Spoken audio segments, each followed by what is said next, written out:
誰にも染まらず、ただ自分の姿で生きた男がいた。前田慶次、その遺物が時代を揺らしていきます。それでは聞いていきましょう。前田慶次、天下の面の歌舞伎者。だが、その人生の始まりは華やかではなかった。戦乱の時代、命は軽く、家の形も揺れていた。慶次は前田家の養子として迎えられた。血筋ではなく、都合で動く家の論理の中にいた。幼い頃から慶次は異物だった。静かにしていればいい場で笑う。怒られても気にしない。気にしたら自分が消える気がした。それだけは嫌だった。武芸は自然に身についた。教えられたわけではない。体が勝手に動いた。刀を握ると世界が静かになった。その静けさが妙に心地よかった。だが家中では浮いていた。あいつは何を考えているのかわからん。前田家の色に染まらない。そんな声が背中に刺さった。慶次は笑った。染まる気がないだけだ。その言葉は誰に向けたものでもなかった。自分の内側に向けた宣言だった。武士の肩に収まる気はなかった。収まったら自分が死ぬ気がした。若い頃から慶次は戦場に出た。血の匂い、土の味、叫び声、命が散る音。戦場は騒がしいはずなのに、その中心だけが不自然に静かに感じられた。だが慶次は恐れなかった。恐れよりも静けさが勝った。戦場の真ん中で妙に落ち着いていた。その感覚が自分でも不思議だった。死ぬ時は死ぬ。その定感が慶次を強くした。生に執着しない者は戦場で異様に輝く。慶次はその典型だった。だが戦場だけが慶次ではなかった。酒、歌、風流、花の色。戦の翌日に慶次は平然と花を生けた。血の匂いの中で一輪の花を見つめる。その静けさが彼のせいだった。家中ではますます浮いた。あいつは武士か。何を考えている。慶次は答えなかった。答える必要を感じなかった。前田利家、慶次の叔父であり主君。利家は慶次を恐れた。扱えない。従わない。だが強い。強すぎる。だからこそ危険だった。家の秩序を乱す存在。それが慶次だった。慶次は笑った。その視線には恐れと同時に切り捨てる覚悟もにじんでいた。俺は俺だ。その言葉が利家を苛立たせた。だがどうにもできなかった。慶次は力を持っていた。そして覚悟を持っていた。やがて慶次は前田家を離れる。理由は単純だった。窮屈だ。それだけだった。武士の出世にも興味はなかった。慶次は旅に出る。風の音を聞き、空の色を見て、酒を飲み、人と笑う。戦場よりもこうした時間の方が慶次には生きていると感じられた。だが戦は避けられなかった。時代が慶次を呼んだ。上杉景勝、その家臣直江兼続、二人の名が慶次の耳に届く。よしを掲げる男たち。慶次は興味を持った。面白そうだ。その一言で慶次は上杉へ向かった。理由はいつも単純だった。だがその単純さが慶次の美学だった。上杉家に入ると慶次はすぐに異彩を放つ。武芸、度胸、美意識。兼続は言った。この男ただ者ではない。慶尚は静かにうなずいた。戦の器だ。慶次は笑った。器なんてどうでもいい。面白ければそれでいい。その言葉に兼続は苦笑した。だが嫌いではなかった。むしろ惹かれた。やがて時代は動く。豊臣の死、徳川の台頭、天下が揺れ始める。戦の匂いが濃くなる。上杉家にもその波が押し寄せる。慶次は静かに刀を磨いた。来るか。その声はどこか嬉しそうだった。戦が嫌いではなかった。だが好きでもなかった。ただ戦場には静けさがあった。生と死の境目にしかない静けさ。刑事はその場所に立つ覚悟があった。そして刑事最大の戦い、長谷道場の戦いへと向かっていく。時代が動き、刑事の物語も加速する。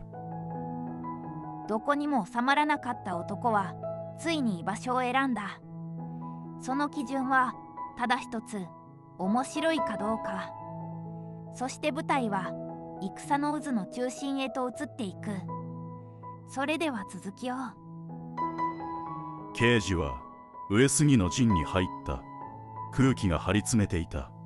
徳川との対立が避けられない情勢。戦の匂いが風に混じっていた。刑事は静かに笑った。面白くなってきた。その言葉に兼次は苦笑した。だが刑事の目は澄んでいた。戦を楽しんでいるのではない、生きていると感じていた。やがて上杉軍は最上領へ向かう。長谷道場をめぐる戦。刑事は先陣を任された。誰もが驚いた。あの男を先に出すのか。兼次は言った。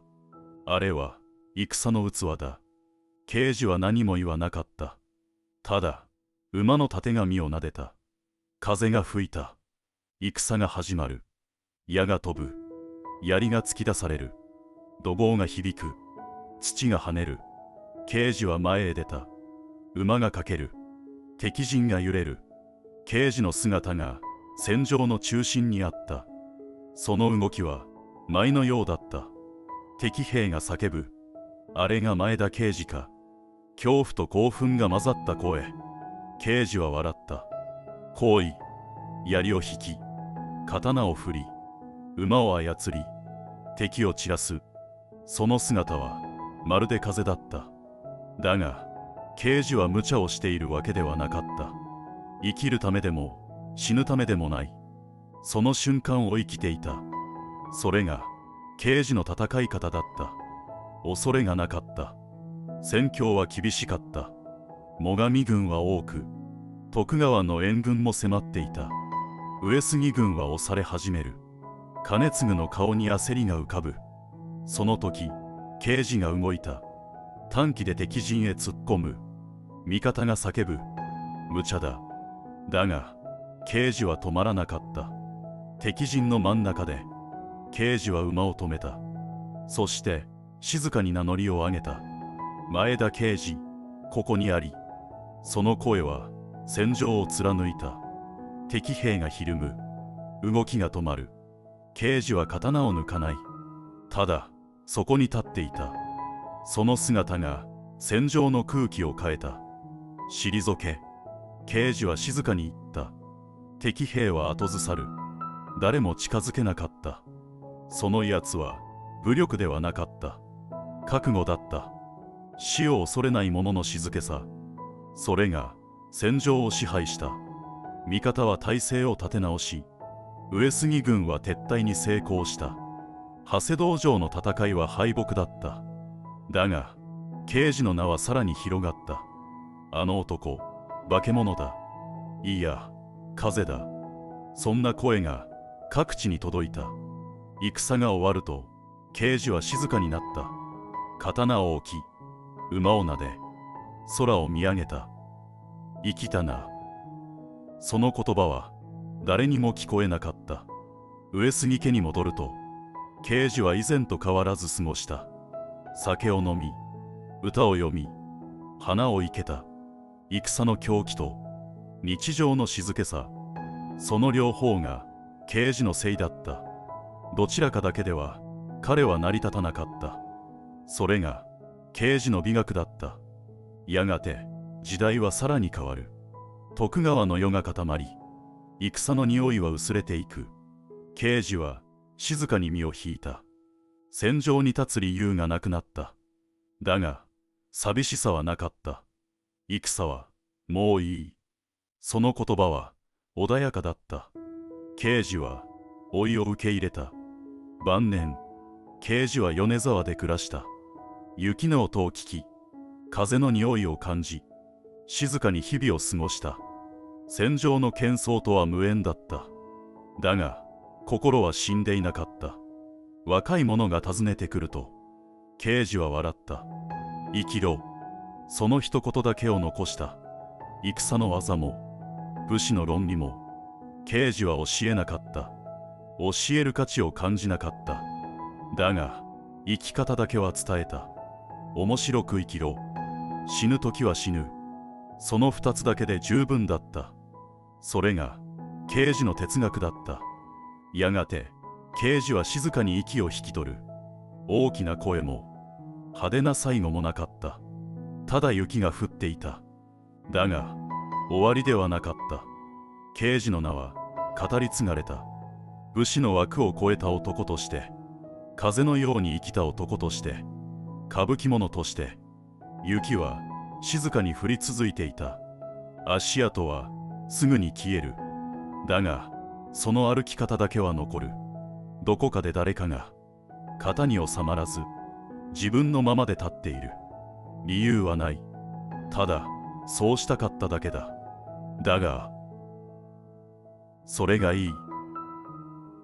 戦国一の歌舞伎者。それは自分のままで立つという覚悟の重さです。その生き方は今もどこかで続いています。それではまた次回の主役でお会いしましょう。